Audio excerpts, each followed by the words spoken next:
So finally, we are going to explain, we are going to communicate, we are going to learn about SBA stimuli today. And so why is it I chose to put this video at lesson 5? Let me explain the rationale, the method behind the madness. Now, typically, when you start your SBA process, you would create your groups, then find your stimuli, then go do your plan, do all of that, right? So typically, that's how I allow my students to get it done. So if you're doing it in that way, that's how you're supposed to do it. But for this series, I wanted to do this quite differently. I really wanted for you to see the connection between the SBA stimuli and the reflection, because oftentimes, because there is so many things between collecting the stimuli to writing the reflections, students generally don't make the connection. So I'm trying to help you to make the connection.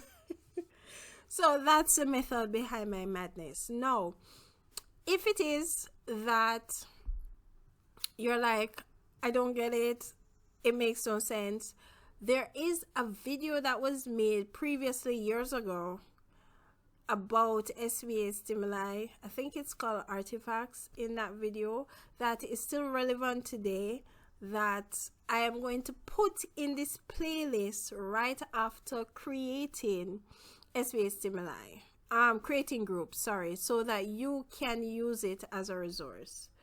So let's get into the lesson. All right, so you're going to see before you, I have print, audio, and video. And for the video, I have a YouTube label icon, because YouTube for me, well, I'm old. YouTube for me is one of the main sources in which you can get videos. However, for you Gen Zs, TikTok can also be a source.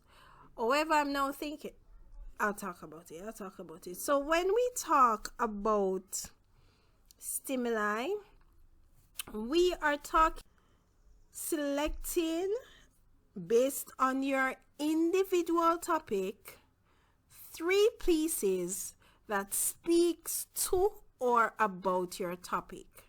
So the 3 pieces can either be print, audio, or video. You can have a combination of all 3, as in a print, or audio, video, or you can have 3 prints, or you can have a print, 2 audios, or a print, 2 videos. But you must have a print. The syllabus dictates that you must have a print, right? Now, when we talk about your data, your stimuli, your data that you're collecting, we need to look at where or how do we collect these pieces. I must say that your aim is to do research to find your pieces. The SBA does not require you to create your own pieces. So you're looking out there to see what is out there based on your topic. And based on the topic you're doing, you're selecting from what is there to really and truly help to frame your thinking and your analysis, your reflection based on your topic, right? Now, I have to say also, and I said it, I think at lesson 2, if it is that you have your topic and you're searching and you cannot find any data, any material, any print, audio, video, whatever it is, you should modify your topic. bear in mind that you need to inform your teacher, bear in mind that you need to inform your group mates so that you are not overlapping with what someone else is doing. Also bear in mind that members of the group should not have the same pieces, should not have the same print, should not have the same audio, should not have the same information, right? You can, because you're working as a group, you can say you found something in your research that would be perfect for a group mate. You can share that information with them to say, hey, I was looking for my thing and I found this, and you can use it and you can share it with them and see if it's something that they might be interested in, and they can use it. That is okay, because that goes towards group work, working as a group, organizing as a group. Okay?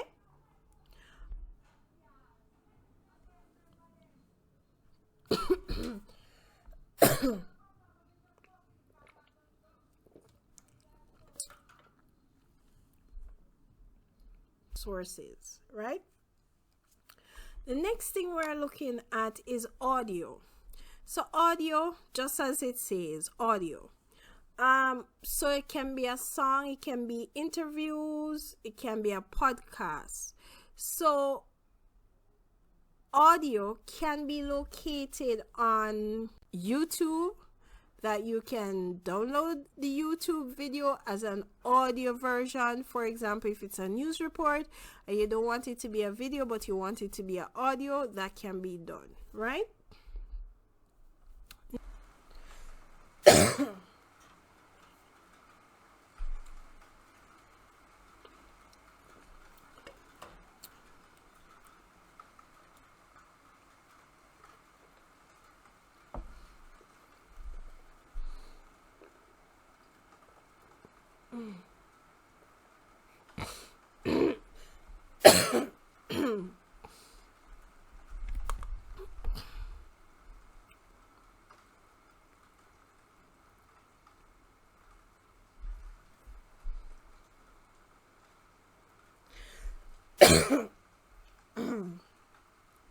Things to consider. We just spoke about selecting prints for better analysis. Download your stimulus. I have had students who would have found their pieces, they would have copied the link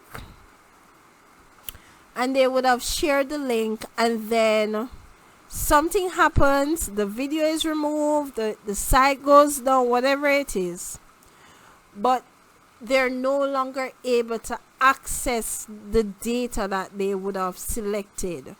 Please ensure whatever format your stimulus will take that you would have downloaded a copy. For your prints, I suggest that you include them within your SBA. I would have spoken about that in video 1, lesson 1 of this series.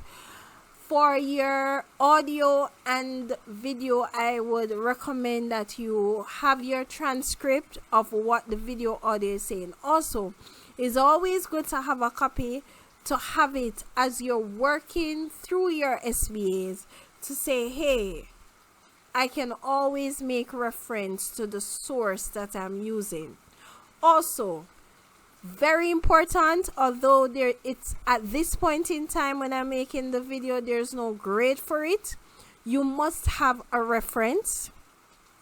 I have a site that if you're not so sure about how to make references, you can use it, citethisforme.com. You can Google or go on YouTube, find videos as to how to use it to create references. And remember that currently we're using APA 7 format. Now your school might decide that you might use MLA format. Referencing format is just basically how you structure your reference. I use APA 7 because UE, University of the West Indies use APA 7. So that is why I use it. The syllabus has not dictated which format you should use. Once again, that's dependent on what your teacher states. And that is basically it. If there are any questions, any queries, any concerns, please comment below. I want to say thank you for joining me for another lesson. Please remember to share, like, comment, subscribe. When we get to 11,000 subscribers, you will decide what we do next. So I haven't done any major summary lessons on here. I haven't done any paper 3 major lessons. Can still do paper 1 lessons. You decide, or you want literature, English B, let me know. Have a great day, everyone, and hopefully I see you in the next video.